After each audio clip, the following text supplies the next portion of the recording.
Hello बच्चों, हमारे YouTube channel पर आपका स्वागत है। आज हम बात करेंगे class 10th mathematics chapter 5 arithmetic progression.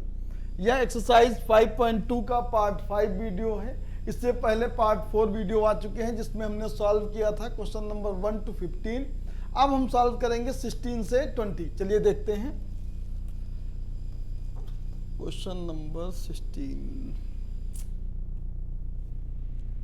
Question number 16 दे रखा है, determine the AP whose third term is 16। यहां पर दे रखा 16 नंबर क्वेश्चन में कि हमें वो एपी निकालना है जिसका थर्ड टर्म 16 है and the seventh term exceed fifth term by 12। और दो कंडीशन दे रखी है। पहला कंडीशन ये दे रखी है कि एक ऐसी एपी हमें निकालना है जिस एपी का थर्ड टर्म 16 है और उसका जो सेवंथ टर्म है एक्सीड मतलब ज्यादा है फिफ्थ टर्म से कितना 12 ज्यादा है। तो दो कंडीशन दे रखी, इन दो कंडीशन से हम ए और डी की वैल्यू निकालेंगे और जब ए और डी की वैल्यू हमें पता चल जाएगा तो हमें क्या निकालना है, एपी निकालना है। उस एपी के 4 या 3 टर्म निकाल देंगे, वह हो जाएगी उसकी एपी।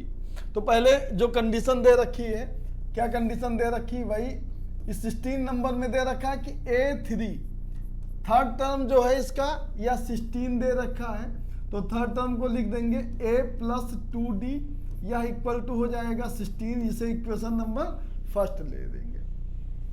इसके बाद दे रखा है भाई सेवंथ टर्म जो है इस एपी का वह फिफ्थ टर्म से 12 एक्सीड मतलब 12 ज्यादा है। यहाँ भाई दे रखा है सेकेंड कंडीशन कि A7 जो है वो एक्सीड है फिफ्थ टर्म से कितना 12 ज्यादा है। तो A7 इक्वल टू हम लिख देंगे A5 प्लस 12 और A7 इक्वल टू होता है A प्लस 6D और A5 हो जाएगा A plus 4D equal to हो जाएगा 12। A से एक हो जाएगा कैंसिल। अब इधर देखेंगे तो हो जाएगा 6D और इस 6D से माइनस करेंगे 4D को इक्वल टू हो जाएगा 12। अब या क्या करेंगे 6D माइनस 4D करेंगे तो ये बचेगा आपका 2D और 2D इक्वल टू 12। 2 6 हो जाएगा 12 और इस तरह D की वैल्यू फाइंड आउट हो जाएगी 6। तो हमने क्या किया, पहली कंडीशन से एक इक्वेशन बनी थी और दूसरी कंडीशन से हमने D की वैल्यू निकाला है। इस D की वैल्यू को पुट कर देंगे इक्वेशन फर्स्ट में। तो यहाँ क्या लिखेंगे, put the value of D in equation first में रख देंगे। तो यहां पर आ जाएगा A प्लस 2 इंटू डी 6 है इक्वल टू हो जाएगा आपका 16। तो A 2 6 होता है 12 16 और यहां से आपका आ जाएगा A की वैल्यू आ जाएगी 16 माइनस 12 करेंगे, ये 4 आ जाएगी। तो हमने क्या किया, दोनों कंडीशन को सॉल्व किया, कॉमन डिफरेंस निकाल लिया, फर्स्ट टर्म निकाल लिया है। अब हमें एपी फाइंड आउट करना है तो लिख देंगे क्या भाई, देयरफॉर A1 जो है A1 यह इक्वल टू A के होता है और A की वैल्यू दे रखी है 4। तो ये A1 आ गया, जो पहला टर्म है वह 4 आ गया और इसके बाद हम निकाल लेंगे A2 होता है A प्लस D और A की वैल्यू है 4 और D की वैल्यू कितनी है 6। तो ये हो जाएगा आपका 10, A2 हो जाएगा 10, A3 निकाल लेंगे, A3 हो जाएगा A प्लस 2D। A कितना है, A 4 दे रखा है प्लस 2 इंटू D कितना है 6 और ये हो जाएगा 4 प्लस 12 और ये 16 आ गए। तो 3 टर्म निकाल लिए हमने एपी का। उसके बाद एंड सो ऑन लिख देंगे देयरफॉर रिक्वायर्ड एपी जो है हमारी ये हो जाएगी, पहला टर्म इस एपी का क्या है, फर्स्ट टर्म है इसका 4 और इसके बाद है 10 और इसके बाद है 16 और ये जाएगा आपका इनफाइनाइट नंबर तक। तो ये जो एपी निकालना था रिक्वायर्ड एपी, वो एपी आ गई है 4,10,16। हमने किया क्या है, जो भी कंडीशन दे रखी थी उन दो कंडीशन को सॉल्व करके फर्स्ट टर्म और कॉमन डिफरेंस निकाला। जब ये पता चल गया तो उनके हम 3 टर्म भी निकाल लिए। तो इस तरह आपका क्वेश्चन नंबर 16 हो गया कंप्लीट। इसके बाद देखते हैं 17। यहाँ पर फाइंड क्या करना, find the 20 term from the last of the AP. अच्छा, यहाँ पर क्या कह रहा है कि भाई जो एपी आपकी गिवन है, इस एपी का 20 टर्म निकालना, लेकिन आपको स्टार्टिंग से नहीं इससे इसके लास्ट से निकालना। तो 2 तरीके हैं वैसे। सबसे इजी तरीका क्या है कि जो भी एपी आपकी गिवन हो, इसको आप क्या कर लो, रिवर्स कर लो। रिवर्स मतलब होता है उल्टा कर लो। जैसे ये आपका 3, 8, 13, डैश डैश डैश 253 दे रखा है, तो रिवर्स कर लेंगे तो ये आ जाएगा 253 फर्स्ट टर्म हो जाएगा। इसके बाद कॉमन डिफरेंस देख लेंगे और फिर 20 टर्म निकाल लेंगे। लेकिन 2 मेथड हैं, चलिए हम वही बता देते हैं। यहाँ पर 20 टर्म फ्रॉम लास्ट से निकालना है, तो यहाँ पर आपका एल दे रखा है, लास्ट टर्म दे रखा है 253, डी निकाल लेंगे, कॉमन डिफरेंस निकालेंगे। तो कॉमन डिफरेंस आ जाएगा 8 - 3, ये आ जाएगा आपका 5, ये 5 आ गया। अब हमें निकालना क्या है, 20 टर्म फ्रॉम लास्ट निकालना है, तो हम इसको डिनोट करेंगे ln। ln क्या हो, डिनोट कर रहा है कि आपका nth टर्म फ्रॉम लास्ट। तो लास्ट से nth टर्म का फॉर्मूला हो जाएगा L - n - 1 इंटू डी। जैसे होता ना, an निकालते थे, शुरू से स्टार्टिंग से निकालते थे, तब हम लिखते थे a + n - 1 इंटू डी, ये लगाते थे। लेकिन जब हमें लास्ट से 20 टर्म निकालना है तो हम लिख देंगे क्या, ln = L - n - 1 into D. n यहाँ पर दे रखा है 20, तो यहाँ से L20, तो L20 का मतलब हो जाएगा 20 टर्म फ्रॉम लास्ट। तो L की वैल्यू जो लास्ट टर्म है वो 253 दे रखा है, -20 - 1 इंटू डी कितना है, 5 रख देंगे। तो यहाँ से हो जाएगा 253, ये 19 इंटू 5 हो जाएगा, तो ये हो जाएगा 253 - 95, माइनस कर दो इसको, 13 से 5 जाएगा, 8 हो जाएगा, यहाँ 4 बचा है, 4 से 9 जाएगा नहीं, 1 कैरी ले लेंगे, कितना हो जाएगा 14, 14 से 9 5 हो जाएगा, और ये 1 बचा है। तो 20 टर्म फ्रॉम लास्ट आ जाएगा आपका 158। तो एक तो मेथड ये हो गया, फर्स्ट मेथड तो ये हो गया। दूसरा मेथड अगर देखना चाहो तो सेकंड मेथड में क्या करते हैं, अगर लास्ट से पूछ रहा है तो आप क्या करो, रिवर्स कर दो उस एपी को। रिवर्स करने का मतलब जो लास्ट टर्म है उसका फर्स्ट टर्म हो जाएगा, और डैश डैश लिख दो। इसके बाद आपका दिया हुआ है 13, फिर 8, और फिर है आपका 3।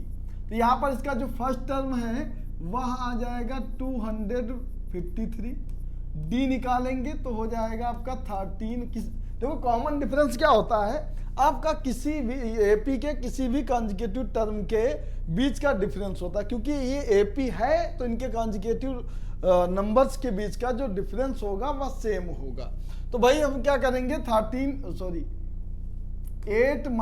13 निकालेंगे, 8 - 13 निकालेंगे तो ये आ जाएगा -5। जब आप रिवर्स करेंगे तो फर्स्ट टर्म 253 आएगा, कॉमन डिफरेंस आएगा -5, और n जो रहेगा वह 20 रहेगा। क्योंकि आपने रिवर्स किया है तो ये वाला फार्मूला लगाना, अगर रिवर्स नहीं कर रहे हैं तो ये फार्मूला लगाना। दोनों मेथड आपको बताए दे रहे हैं। तो A20 निकालना है, A इसका कितना हो जाएगा 253 हो जाएगा, n आपका कितना हो जाएगा, n है आपका 20 - 1, और d कितना है आपका -5 है, ये हो जाएगा आपका 253 और +19 इंटू -5 करेंगे तो 253 माइनस 95 हो जाएगा, 95 माइनस कर देंगे इसको तो आ जाएगा आपका 158, माइनस कर दीजिए 253 और 95, ये भाई हो जाएगा 13, 13 5 8, ये 4 4 15 14 5 और ये 1, तो ये 148। आपका दोनों मेथड से A20 लास्ट टर्म आपका 158 आया। तो जो मेथड आपको इजी लगे उससे कर लीजिएगा। अगर आप रिवर्स करते हैं तो ये फार्मूला, रिवर्स नहीं करते हैं तो ये फार्मूला। दो मेथड है, ये सेकंड मेथड है और ये जो बताया हमने फर्स्ट मेथड से बताया। चलिए क्वेश्चन नंबर 18 देखते हैं। यहां दे रखा है कि the sum of 4th and 8th term of AP is 24। यहां पर कंडीशन दे रखी है भाई, पहली कंडीशन दे रखी, फर्स्ट कंडीशन दे रखी है कि जो 4th टर्म है A4 और A8, 4th टर्म और 8th टर्म उसका जो सम है वह दे रखा है आपका 24 दे रखा है। यहाँ पहली कंडीशन में दे रखा है कि सम of 4th and 8th term, तो A4 प्लस A8 कर दिया हमने इक्वल टू 24 क्या कर दिया। A4 होता है A प्लस 3D और A8 हो जाएगा A प्लस 7D और इक्वल टू हो जाएगा 24। A और A ऐड कर लेंगे 2A हो जाएगा। 3D में 7D को ऐड करेंगे, ये 3D और 7D 10D हो जाएगा इक्वल टू 24। यहाँ चाहिए तो 2 कॉमन ले लो, A प्लस 5D हो जाएगा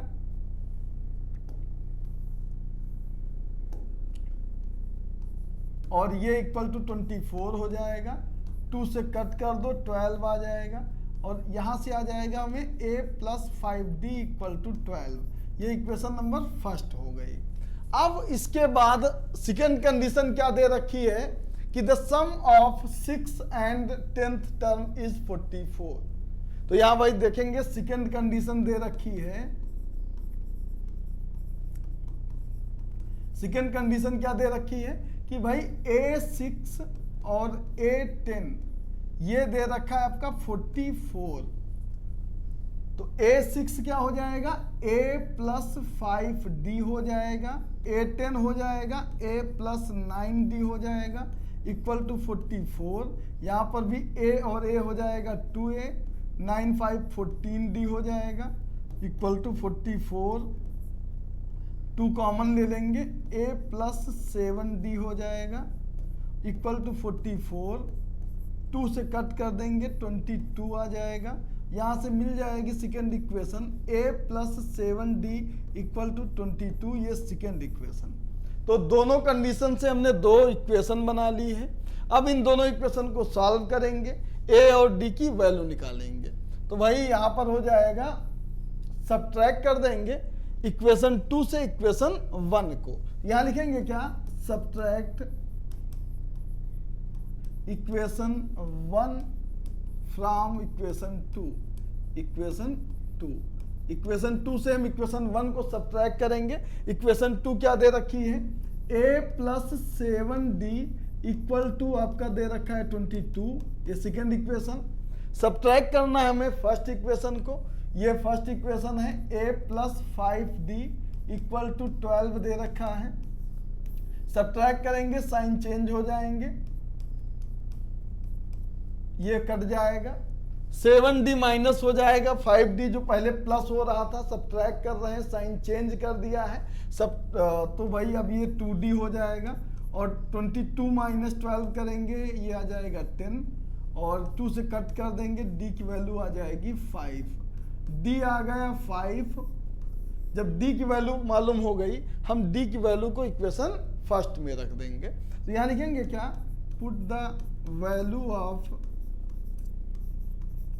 of D in equation first में रख देंगे। तो A प्लस 5 इंटू 5 हो जाएगा इक्वल टू 12 और A प्लस 25 इक्वल टू 12 हो जाएगा और यहाँ से फर्स्ट टर्म आ जाएगा इसका 12 माइनस 25, ये आ जाएगा माइनस 13। तो ए आपका आ गया -13, ए मिल गया, डी मिल गया। अब इसके बाद कह रहा है कि भाई हमें फाइंड करना है 3 टर्म ऑफ एपी, हमें 3 टर्म निकालना है। तो ये नॉर्मल सा A1 जो होता है वह A के इक्वल होता है, A आ गया है 13, तो A1 आपका निकल आया -13।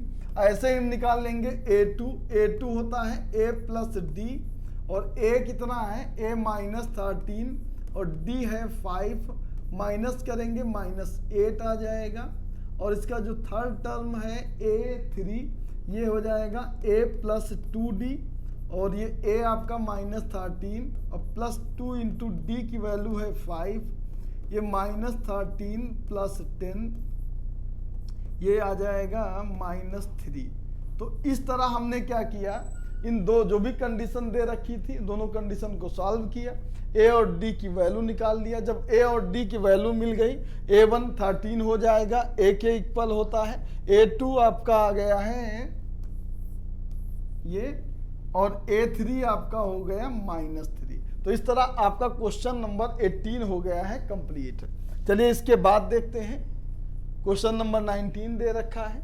यहाँ पर दे रखा है कि Subba Rao started working in 1995। एक सुब्बा राव होते हैं, सुब्बा राव 1995 से वर्क करना स्टार्ट करते हैं, और जो at the end annual salary जो इनकी पहली डिसाइड होती है वो कितनी है, 5000 की एनुअल सैलरी आपको कितना मिलेगा, 5000। इसके बाद इन्होंने कहा है कि इंक्रीमेंट जो होता है ईच ईयर, मतलब हर एक साल में जो इनका इंक्रीमेंट होता है वो 200 रुपीज का होता है। तो आपको ये बताना है in which year did his income reaches 7000।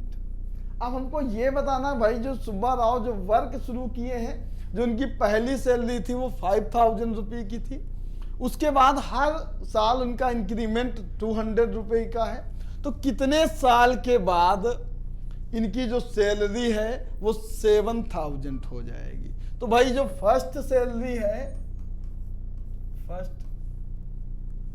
है इसको हम ए लेट कर लेंगे। भाई ए हो जाएगा इसका रुपीज आपका 5000, और जो इंक्रीमेंट है इनका इसको हम डी लेट कर लेंगे, ये है रुपीज 200, और साथ में दिया हुआ है कि भाई कितने साल बाद ये हो जाएगा कितना, 7000। तो हम लेट कर लेंगे कि भाई nth ईयर के बाद ये कितना हो जाएगा, 7000। तो भाई ए एन जो इसका है वह हो जाएगा रुपीज 7000 हो जाएगा। एन हमें निकालना है, सिंपल सा फॉर्मूला होता है A N equal to A plus n-1 into D. अब ए एन की जगह लिख देना है आपको 7000, ए आपका दे रखा है कितना, 5000, और एन हमें पता नहीं है, और डी की जगह लिख देंगे 200। तो ये आपका हो जाएगा 5000 और 200 n-200 हो जाएगा। इन दोनों को आप माइनस करेंगे तो आ जाएगा 4800 प्लस 200 n हो जाएगा, और इधर हो जाएगा 7000। अब हमें n की वैल्यू निकालना है, ये वेरिएबल है, इसको उस तरफ ट्रांसफर करेंगे, 7000 को इधर लाएंगे, तो ये हो जाएगा आपका -200 n इक्वल टू 4800, और इससे माइनस कर देंगे 7000 को। अब भाई माइनस कर दो, कितना बच जाएगा, 7000 से हम माइनस करते हैं 4800 को, 002 और 62, ये आ जाएगा -2200 आ जाएगा, और ये -200n, ये दोनों माइनस के प्लस हो जाएगा। और यहाँ से आप देखेंगे जो n की वैल्यू आ जाएगी वह आ जाएगी 2200 बाई 200 हो जाएगा, ये दोनों कट जाएंगे, 11 आ जाएगा, मतलब n की वैल्यू आ गई 11। तो कितने साल के बाद हो जाएगा, 11 ईयर के बाद उसकी जो सैलरी है वह हो जाएगी कितना 7,000 रुपये हो जाएगी। तो यहाँ पूछ रहा है कि भाई इन विच ईयर, अब शुरुआत क्या किया था 1995 में और उसके 11 साल बाद, तो 1995 में अगर 11 को प्लस कर देंगे तो ये कितना हो जाएगा आपका 6, 10 और ये 0, 2, तो मतलब 206 में इसकी सैलरी जो है वो 7,000 हो जाएगी। तो लिखेंगे क्या, इन 206 हिज सैलरी विल बी ₹7,000। तो भाई 11 साल के बाद इसकी सैलरी कितनी हो जाएगी 7,000 हो जाएगी। ठीक है, तो इस तरह आपका 19 नंबर हो गया है कंप्लीट। इसके बाद देखते हैं क्वेश्चन नंबर 20 नंबर क्वेश्चन है। यहाँ पर एक भाई रामकली है और रामकली क्या करती है, सेव करती है ₹5 इन फर्स्ट वीक। क्या करती है भाई, रामकली होती है एक first week of the year, एक साल के जो पहले वीक में वह सबसे पहले जो सेव करती है वो ₹5 सेव करती है और इसके बाद वह इंक्रीज करती है हर वीकली सेविंग। कितना इंक्रीज करती है, ₹1.75, मतलब ₹1.75 हर वीकली वह इंक्रीमेंट करती है। तो बताना in the nth week, if the in the nth week the salary becomes ₹20.75। तो हमें फाइंड करना है n, मतलब वो कितने वीक के बाद इसकी जो सैलरी है वह पहुंच जाएगी कितना ₹20.75। एकदम सिंपल सा वैसा ही क्वेश्चन है। तो भाई इसकी जो फर्स्ट वीक की जो सैलरी है, फर्स्ट वीक की जो सेविंग है इसे हम लेट कर लेंगे क्या, ए कितना हो जाएगा कि भाई पहले जो शुरुआत किया था कितना हुआ था ₹5। इसके बाद जो इंक्रीमेंट है उसकी वो डी लेट कर लेंगे, डी कितना हो जाएगा रुपीज हो जाएगा 1.75। एन हमें फाइंड आउट करना है और ए एन दे रखा है भाई कि भाई एन वीक के बाद इसकी जो सैलरी है वह हो जाती है कितनी ₹20.75। तो अब ए एन आपका गिवन है, डी गिवन है, ए गिवन है, एन की वैल्यू निकालना है। तो यहाँ ए एन इक्वल टू ये दे रखा है, ए एन की जगह आप लिख दो a plus n-1 into D equal to ये हो जाएगा 20.75।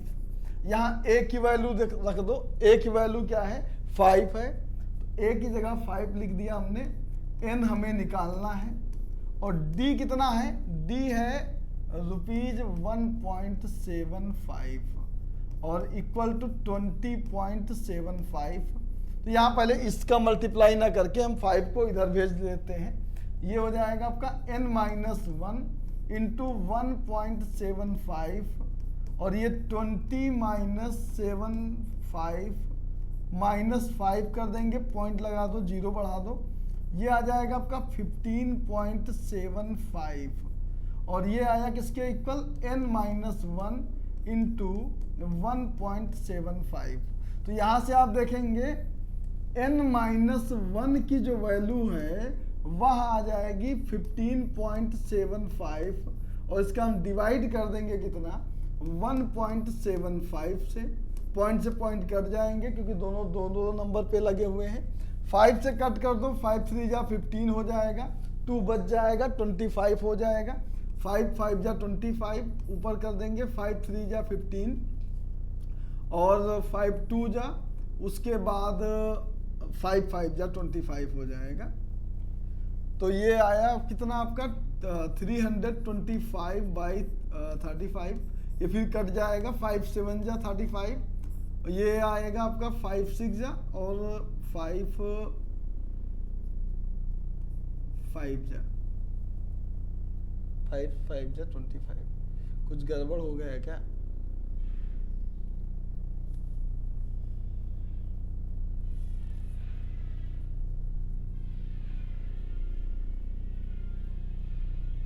एक बार फिर से कर लेते हैं। ये आपका है 15.75 और इसके अपान में कितना लिखना है 1.75। पॉइंट से पॉइंट कट जाएगा। 5 3 या 15 होता है और यहाँ पर 2 बच जाएगा। 5 5 या 25 हो जाएगा। यहाँ हो जाएगा 5 3 या 15 और फिर 5 1 जा जाएगा।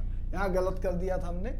और फिर हो जाएगा आपका 5 5 या 25। तो 315 डिवाइड कर देंगे तो ये 5 से कट हो जाएगा। 5 7 जा हो जाएगा। 5 6 जा 5 3 जा 7 3 जा 7 9 जा। तो यहाँ से n-1 इक्वल टू 9 हो जाएगा। 9 प्लस 1 ये 10 हो जाएगा। n की वैल्यू हो जाएगी 10। तो मतलब कौन से वीक में 10th वीक में इसकी जो सेविंग हो जाएगी वो हो जाएगी ₹20.75। तो यहाँ लिखेंगे देयरफॉर इन 10th वीक हर वीकली सेविंग बिकम ₹20.75। तो भाई इसकी जो सेविंग है 10th वीक के बाद हो जाएगी ₹20.75। तो इस तरह आपका क्वेश्चन नंबर 20 हो गया कंप्लीट और ये एक्सरसाइज भी हो गई कंप्लीट। इसके बाद जो भी एक्सरसाइज है उसको हम सॉल्व करेंगे अपने अगले वीडियो में। तब तक के लिए धन्यवाद।